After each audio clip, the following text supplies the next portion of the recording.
Olá, começa agora o programa Trabalhador em Foco, esse programa que é uma realização do Movimento Sindical de Petrópolis, através da união de diversos sindicatos que fazem com que eu tenha a oportunidade de ser a mediadora, de levar para você de casa informações precisas e relevantes sobre o dia a dia de todos nós trabalhadores. No programa de hoje eu converso com o Vanilton dos Santos.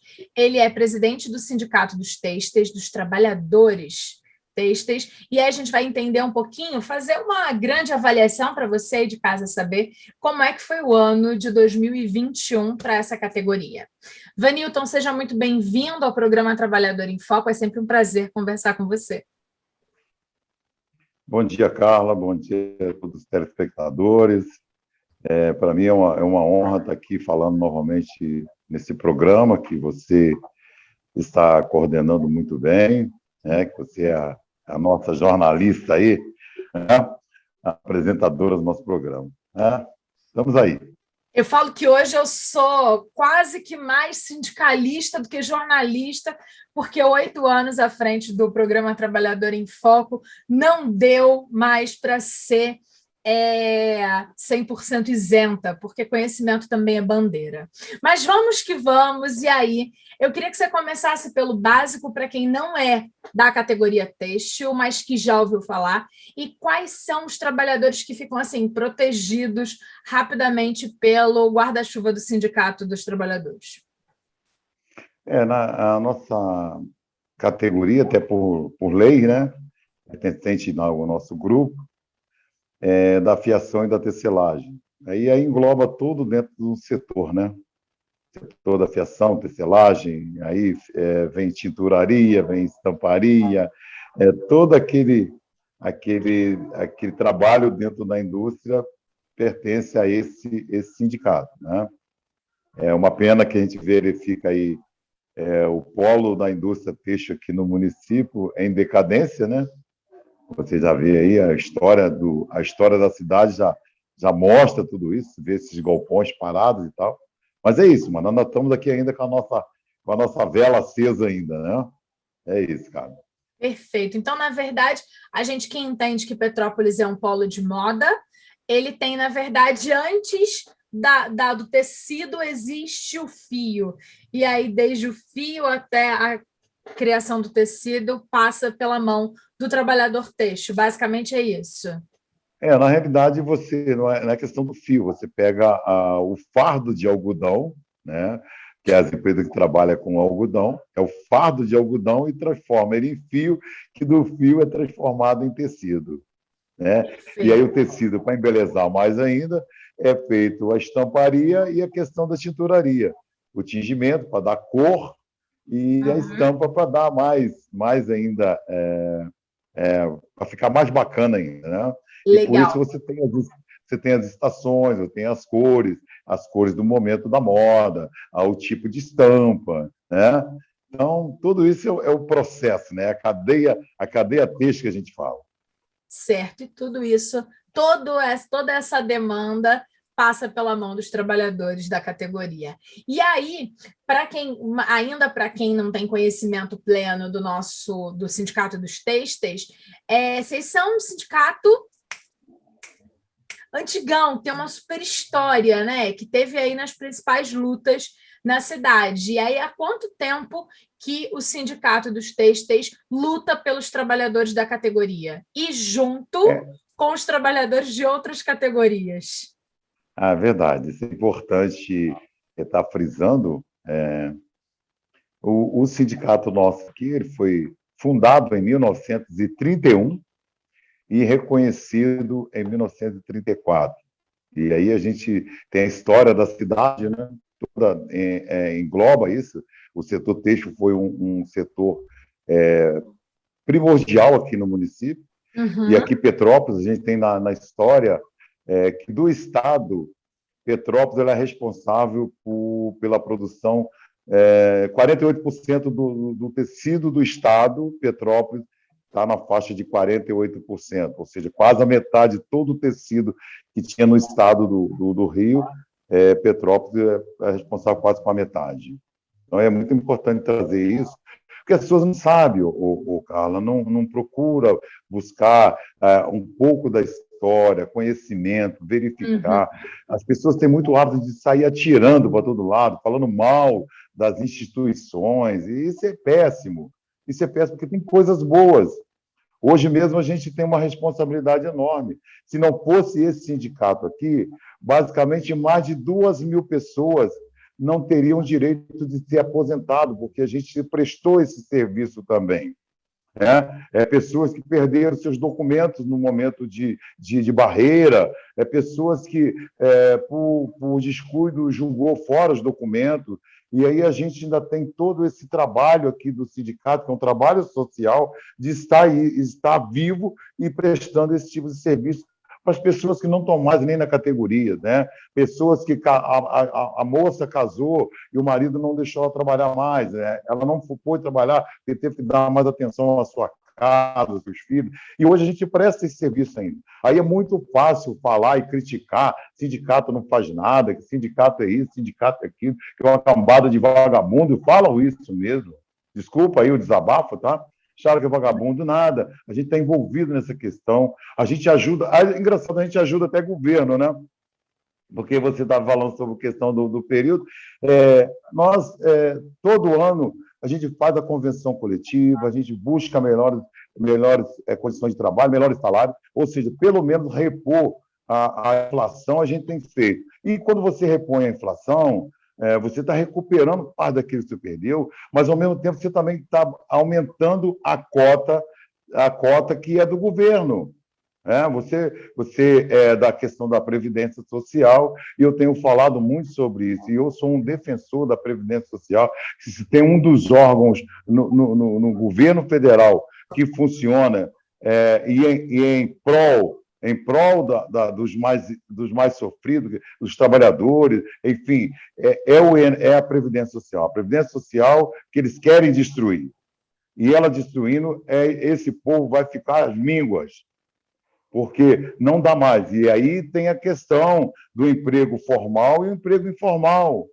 Aí a gente percebe a questão das terceirizações, o rombo que essas terceirizações, essas uberizações, agora estão falando isso, é uma nova palavra que eu estou trazendo aqui, uberizações, que é meio, que é o autônomo, são esse tipo de trabalho diferenciado que faz, ainda que também destrói também a Previdência Social, porque nem todos pagam. E aí utiliza. Aí você tem o Uber. O cara paga a Previdência Social? Não paga. Até porque também eu não sei qual é a forma dele, não tem aqui, estou falando assim no geral. Não paga. Essas funções de estar trabalhando por conta aí nessas entregas de mercadorias aí, de motociclista, de outro, pagam a Previdência? Não pagam. Utilizam dela? Utiliza. Porque quando dá um problema de saúde, quando dá um problema de acidente, vai todo para o SUS, que vai ser internado no hospital, porque é um direito constitucional, claro. Né? E aí a conta vai chegar um momento que a conta não vai fechar. E aí vai começar a não ser atendido.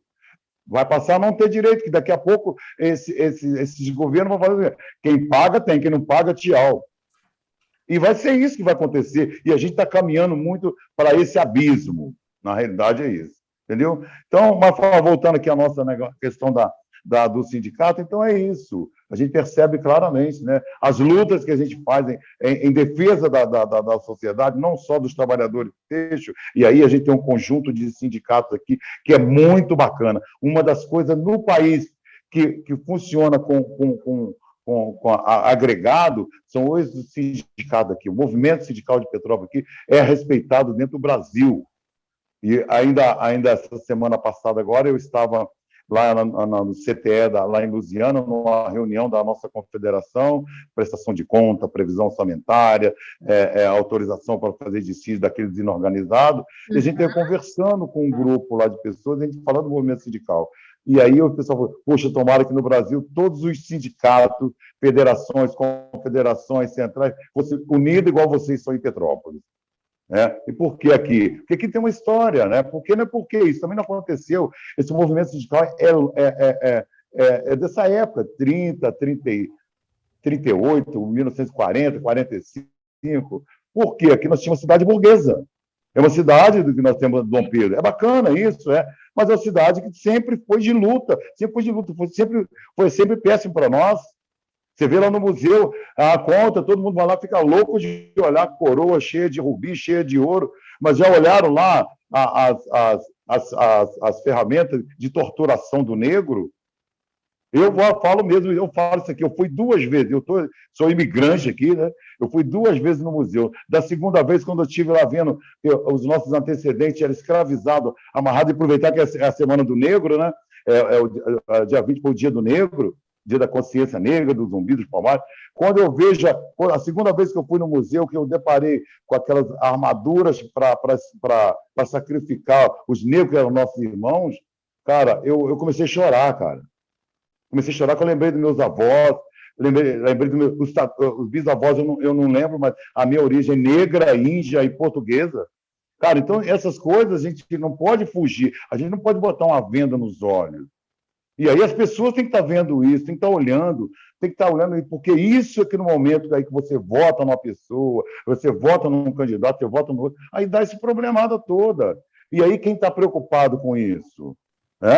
Então, você até desculpa, eu fugi um pouco aqui, mas é um desabafo, cara, porque não dá mais para a gente ficar ouvindo um monte de besteira de um monte de pessoa que não tem compromisso nenhum, acho que não tem nem compromisso nem com ele mesmo, que não tem compromisso com a família, com o bem-estar familiar, com o bem-estar dos vizinhos, com o bem-estar da sociedade onde ele vive, onde ele está, onde está. É isso, cara. Mas voltando ao nosso aqui, falar um pouco do sindicato, e aí você já tinha perguntado, e eu estou embalando, estou no embalo. A gente percebe que esse ano foi um ano assim, meio que começou assim meio tímido, mas a coisa foi indo bem, a coisa foi fluindo, né? Até porque dentro da área, confecção nesse momento, basta dizer que estão pedindo costureira. Eu estava conversando com o Jorge essa semana, e o Jorge falou, Vânia, estão pedindo costureira, estão pedindo muita costureira. E aí a gente percebe também na indústria têxtil, que agora praticamente a gente está com 3 indústrias assim, de porte médio, né? Que é a Verne, a Andritz aqui na Barão, que no momento da pandemia não teve problema, porque eles faz a matéria-prima para a fábrica de papel, e aí está utilizando muito papel toalha, está usando muito papel higiênico, então a coisa ali funcionou bem nessa questão da pandemia. A Verne hoje está bem, né? A gente já está respirando, parece que está um ano que saiu da recuperação judicial, se não me falha a memória, um ano, não sei se 2 ou 1 ano ou 2, agora a gente fica meio perdido nisso tudo, mas esse ano a produção foi boa, a produção está fazendo hora extra, então é interessante que o nosso setor estão fazendo hora extra, então quer dizer que a produção está bem e está vendendo. Né? Uhum. Então, essa avaliação. No dissídio, no período da convenção, a gente recuperou o nosso NPC fechado, que foi 7,59, que foi o NPC de 1º de maio. Então, a gente conseguiu repor isso para todos os trabalhadores, entendeu, cara? Houve algum tipo de ganho real esse ano? Não, o sindicato conseguiu algum ganho real ou só mesmo o INPC? No nosso caso, lá nós conseguimos só a reposição mesmo, que é um período inflacionário, as coisas muito difícil, né? A gente percebe isso, o gasolina é um preço absurdo, o gás, e aí você tem os gêneros alimentícios. Agora a gente sofreu um reajuste muito significativo no preço do café, o arroz deu uma equilibrada aí. Quer dizer, a gente está aí nessa questão da cesta básica, mas ela continua em alta, né? Sim, a cesta básica de forma geral, ela está muito acima do que deveria no percentual do valor do salário mínimo, né? Que a gente tem que usar sempre um pouco como base. Eu tive o prazer de conversar aqui com parte da equipe do Diese, né? E no estado do Rio de Janeiro, a cesta básica custa R$ 650. E aí, imagine que o nosso salário mínimo é 1.100, a gente está falando que o que deveria ser correto para a alimentação de uma pessoa custa aí em torno de 60% do valor do salário mínimo nacional. Mas que bom que o sindicato conseguiu esse reajuste do INPC, porque muitas das vezes para conseguir esse reajuste da manutenção, né, sem perder pela inflação para os trabalhadores, já dá muito trabalho, já é muita luta do sindicato na negociação com o patronal, não é verdade? É verdade, o Carlos. Eu faço umas contas aqui muito rápido. Eu sou, eu sou assim, um tipo de pessoas que a visão é bem mais ampla do que somente isso, a questão de salário mínimo. Salário mínimo, para Claro. nós, gente, é um absurdo. E aí a gente percebe claramente, vamos fazer uma conta rapidamente aqui, que eu trago isso. Quando eu passei, o salário mínimo pode aumentar, o salário mínimo é muito alto. Isso as pessoas que pagam o salário mínimo, né? Sim. Porque na realidade a gente teve avaliando que 76%, o GES já falou isso, 76% da população brasileira ganha menos de um salário mínimo. Aí o pessoal fala, mas não pode ganhar menos do que um salário mínimo. Claro que ganha, porque você tem o salário mínimo, você desconta a Previdência Social, ele já não tem o 1.100, já tem o 900 e pouco, não é isso? Então, você começa a perceber isso, que o salário mínimo... vamos lá, eu faço uma conta muito rápida. Vamos colocar aqui uma refeição aqui no centro da cidade, o restaurante mais barato aqui é R$ 10. R$ 10 por uma refeição. Você não tem que ter 2 refeições por dia, então são R$ 20. R$ 20 vezes 30 dias, 30 ou 31 dias, não é isso? Isso. Então, só já deu quanto? Já chegou aí no valor da cesta Já pegou básica. R$ 600. Exato. R$ 600 para uma pessoa se alimentar. Aí ele Exato. tem o café da manhã e café da tarde. Por isso que a O cesta pãozinho hoje, o básica pãozinho está em torno de R$ 1,20. é isso, é por isso O que a cafezinho cesta é básica 2,50. R$ 1,20 nada, mentira. R$ 1,20 tem mais não. O cafezinho está R$ 2,50. é isso. É por isso que a cesta Então, básica de cara, essas alimentação, coisas que os nossos economistas, os nossos políticos têm que estar voltados para melhorar cada dia mais a vida do trabalhador. Aqui é o seguinte, se for 2 pessoas, vão estar em casa, o casal, se ganhar salário mínimo, só vai comer. Não é isso? Porque não vai pagar conta de luz, não vai pagar conta de água, não vai pagar o gás, não vai poder comprar o gás. Não é isso? é isso. Então, é ridículo isso quando se fala que as pessoas conseguem viver com salário mínimo. Um salário mínimo, ele não consegue, ele sobrevive. Exato. Isso não ele não tem uma subsistência. Por isso a gente volta a falar aquela questão, e a gente já até conversou, e você também já teve o prazer de falar com a oportunidade de conversar com o pessoal do DIED, quando fala que um salário mínimo é necessário para uma pessoa, hoje é 5 mil e pouco, você falou, né? Acho que eu não lembro que era 4.750. Mas Hoje, por que esse salário mínimo? É para você poder comprar sua roupa, você poder comprar o seu calçado, você poder passear pelo menos 1, 2 ou 3 vezes por ano. Não estou nem falando todo final de semana. É para você poder ter uma qualidade de vida melhor. é isso aí. É isso. De acordo E com aí não, aí joga para baixo, né? De Pois não, acordo com o cara. Diese, não, de forma alguma, de acordo com o Diese, que é o Departamento Intersindical, e que faz essa contagem, né? O salário mínimo, que tem aquelas 5 funções básicas, que o telespectador já deve estar razoavelmente acostumado comigo falando, né? A alimentação, a habilitação, saúde, educação e lazer, na casa de R$ 5.600. Por quê?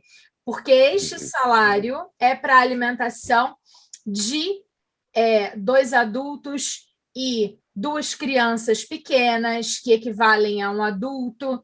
A gente está falando da habitação com o aumento de 33% que teve agora no índice de aluguéis, ou seja, a gente vive numa realidade de um país em que o que a gente diz que é o salário mínimo está longe de ser o que, na verdade, é o mínimo necessário para se viver com dignidade.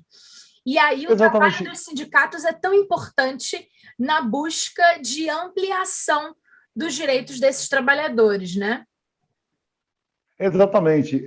E a gente ainda precisa ainda tá voltando a impor, na realidade, essa impor junto à classe empresarial a necessidade de melhoria de vida salarial, de salário. Hoje, na realidade, não é condições de trabalho, na melhoria de salário dentro das empresas. Porque os caras não pararam de ganhar. Né? Os produtos deles acompanham o mercado. Né? E aí fica um monte de gente falando também a questão o dolarizar. E aí você tem todo esse processo da economia, gasolina, preço de dólar, porque os americanos. Mas e não dolariza, não tem uma referência de dólar com o salário. Então, a gente fica muito aquém. Por que essas empresas estão aí, cada dia mais as empresas multinacionais estão aí?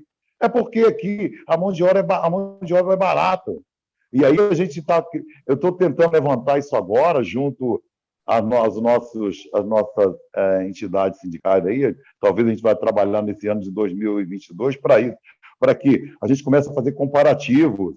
O salário de um tecelão daqui no Brasil, um salário de um tecelão fora do Brasil, em outros países, tipo na Europa, tipo lá nos Estados Unidos, quanto é um tecelão, um motorista de caminhão que faz a coleta do lixo. Essas condições a gente tem que começar a olhar, e aí não precisa, e aí nós temos que dar Já que a pancada. gasolina Nós está temos que pareada bater. com dólar, né? Façamos também o pareamento de outras coisas para a gente conseguir entender melhor essa questão. E aí, cada vez mais, tem embasamento para reclamar que os nossos trabalhadores estão ganhando mal. É verdade. E aí a gente percebe que eu tive agora, recentemente, eu falei com você lá em Lusiana, na nossa reunião da nossa confederação, e tivemos uma brilhante palestra lá do André Santos, do DIAP, que mostrou uma conjuntura para nós aí. E aí a gente percebe claramente, isso é diretamente, hoje o jogo que já está, tanto de empresários e governo, é tirar o sindicato de jogada. Julgarem de lado. E os trabalhadores ainda vão, lá na frente, eles vão pensar nisso. Lá na frente, eles vão sofrer com isso, porque tiraram o sindicato de jogada. E aí a gente não consegue ainda fazer uma comunicação mais direta. E agradeço até esse programa, que você, muito bem, coordenadora disso tudo aí. Então, Carla, e aí veio a legislação. Essa legislação 13467, que foi do governo Temer, ampliada até pelo esse governo, que está cada dia amplia mais com esse governo atual, cada dia ela protege a empresa, ela não protege mais o trabalhador. A lei é para proteger a empresa, para defender a empresa, não mais o trabalhador. Então, isso lá na frente, isso ainda vai entrar em choque. Pode escrever, porque nós já vimos isso. Isso é passado. Esse passado que a gente não queria está voltando à tona. Então, a responsabilidade é isso. Então, eu vejo assim, muitas pessoas com oportunidade de criar o seu próprio negócio. Tá bacana. Mas no futuro isso vai ser destruído também, porque eles vão chegar lá. Então, voltando aqui para o nosso segmento, é isso. Então, talvez nós vamos ter que começar a recriar alternativas, posições diferentes do que a gente vê. Você veja só, também eu gostaria de mencionar isso aqui. Falaram um montão de coisa que o trabalhador tirou a contribuição sindical e tal. A gente fez uma avaliação aqui agora, seguinte, aqui em Petrópolis tinha mais ou menos, são umas 14 sindicatos, né, que é dentro do movimento sindical. Na verdade, são 16. Poxa, todos os sindicatos faziam uma festa no final do ano. Todos eles. E aí uns davam sorteio, sorteavam um prêmio, sorteavam aquilo outro. Bom, a gente devolvia isso para o trabalhador numa festa, com a família, com os filhos, a gente fazia isso. Acabou a contribuição sindical, vamos você pagar mais sindicato, o cara aquela vagabundagem lá e tal. Não, a gente devolvia isso, até porque a lei fazia a gente devolver isso para eles, uns concedendo algum outro benefício, tal, essa coisa toda. E aí, Carla, então é o seguinte, com essa legislação nova, quantas pessoas empregadas dentro dos sindicatos, federação, confederação, foram para a rua? Tiveram que ser demitidos, acabou o dinheiro, não é verdade? Sim. E aí, a festa que a gente fazia aqui, quanto não injetava na economia, Local. A questão de comprar brinde, a questão de fazer aquele churrasco bacana para todo mundo, bebida, refrigerante, cerveja, aquele tudo. Quantos congressos nós fazíamos de 4 em 4 anos, de 2 em 2 anos, seminário? O centro do Rio de Janeiro, quantas vezes nós tínhamos que ir lá no tribunal para negócio de dissídio? É tudo uma cadeia que as pessoas não pensam nisso. Acabou se dando que acabou mesmo. Não. E quanto que isso injetava no Nada é tão simples quanto parece. Então, E uma pequena essas atitude coisas pode desmoronar várias outras engrenagens. Injetava, você tinha esse recurso e injetava. E aí travaram a economia. E aí eu queria falar um pouco disso aqui, você vê. O poder de compra das pessoas diminuiu muito. Hoje eu vou dizer para você como é que a pessoa vai conseguir ter a sua casa própria. Como é que a pessoa vai conseguir ter o teu apartamento? Como é que a pessoa vai conseguir, dentro desse problema que está econômico aí no país, como é que você vai conseguir? Hoje você não consegue comprar uma bicicleta mais barata aí na loja que eu vejo aqui. Não estou falando dessa bicicleta que o pessoal sai para pedalar, não. Pelo contrário. Mas essa bicicleta simples aí é 800, é quase um salário mínimo, pô. Cara, então é uma loucura isso. Estamos vivendo tempos difíceis. A gente está chegando no final do nosso tempo do programa, e aí eu queria que você deixasse o endereço do sindicato e os telefones de contato para quem quiser obter mais informações e que é da categoria, ou então que não é da categoria, mas que precisa de alguma forma saber a respeito das questões têxteis de Petrópolis. A gente até comenta muito sobre isso. Gente, por favor, os trabalhadores têm que estar procurando o seu sindicato, têm que estar trazendo as informações. Nós tivemos uma reunião numa empresa agora recente, aí, em parceria com outro sindicato, e a gente levou a nossa mensagem lá. A gente vai estar fazendo isso aqui agora no nosso setor têxtil para ano que vem. Vou fazer um trabalho aqui. Está ficando difícil, tá? Porque a gente não tem recurso ainda para ficar mantendo o sindicato com a luz acesa, porque tem gasto aqui também. A gente tem isso. E se os trabalhadores não entenderem que eu preciso que o sindicato fique atento lá. Não adianta, igual a legislação fala, vai ter um representante lá dentro da fábrica, mas ele vai ter tempo para cuidar dos trabalhadores ou vai ter tempo ele vai ficar na produção do empregador e o outro lado, um lado vai ficar falho. Um lado não vai ser contemplado, não é verdade? Com certeza. Então, a gente pede isso, a compreensão. O sindicato é aqui na Marechal Deodoro, todo mundo conhece esse sindicato aqui, pode estar vindo ver o trabalho, não só nosso aqui do Teixe, aqui, mas de todos os sindicatos, gente. Não adianta ficar lá, porque na hora que a corda arrebenta, o sindicato, eu queria no sindicato, eu queria. Vai ser um momento que a gente não vai atender mais as pessoas, não. Quem não contribui não vai ser atendido, infelizmente é isso. É igual vai ser o futuro que eu falei do SUS aí. Quem não contribuir não vai ter direito. Já não está tendo, porque já foi reduzido e muito. Mas é isso, Carla. Eu quero agradecer você aí pela atenção, é sempre um prazer conversar com você. Os telespectadores aí que também têm que ajudar nós a pensarmos nisso, né? Porque não é só trabalhador, todos os trabalhadores, todas as pessoas, a sociedade está sendo muito escravizada, na realidade é isso. Muito escravizada. Tá bom, Carla? Milton, obrigada de verdade, é sempre um prazer conversar com você. Obrigado a você, um abraço para todos, um Feliz Natal, um ano novo cheio de paz e saúde aí, que ano que vem a gente reforça, recarrega as baterias para lutar muito mais ainda. Um abraço. Isso aí. Obrigada a você de casa que ficou com a gente volta em breve num novo programa Trabalhador em Foco. Um abraço grande e até lá. Tchau, tchau. Até.